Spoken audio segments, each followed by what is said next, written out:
যে পরিস্থিতি পাকিস্তান তৈরি করেছে সেখানে কোনোভাবে পাকিস্তানকে ছাড়ায়নি। কেননা উগ্রপন্থীরা এখানকার মৌলবাদের একটা অংশ, যেটা কিনা ওরা সবসময় নিজেদের ডেভেলপমেন্ট বাদ দিয়ে ভারতবর্ষ কি করে ভারতবর্ষকে খাটো করা যায় সেটাই ওদের মেন প্রচেষ্টা। সেই প্রচেষ্টাতে ওরা এখন বর্তমান ভারতের যে সিচুয়েশন সেই পরিস্থিতি যদি ওরা ভেবে থাকে যে 50 বছর আগের ভারত আছে, আর সেটা ওরা ভুল করেছে। আগামী দিনে অবশ্যই জবাব পাবে ভারত সরকারের কাছ থেকে।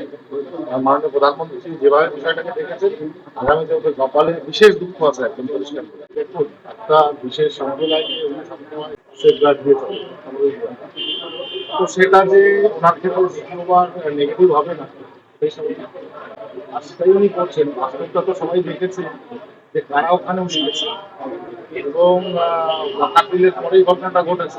স্বাভাবিকভাবে ওয়াকাতিলের পরে যখন ঘটনাটা ঘটেছে, কোন কোন নেতারা আছে সেটা যদি কোর্টে প্রমাণ তো হবেই। এভাবে সিবিআই ওখানে ই করুক, হ্যাঁ অবশ্যই সিবিআই করবো ওখানে উৎপাদন পানিটা পানি হয়ে যাবে। এগুলি অনেক গল্প দেবেন, এই গল্পগুলো আমরা খালি শুনবো আর আলোচনা করবো। বাস্তবে পশ্চিমবঙ্গের যে দুর্দশা তৈরি হচ্ছে আগামী ভবিষ্যতের জন্য, এই তর্কাতর্ক সব বন্ধ হয়ে যাবে কিছুদিনের মধ্যে। পশ্চিমবঙ্গের যে পরিস্থিতি তৈরি হচ্ছে।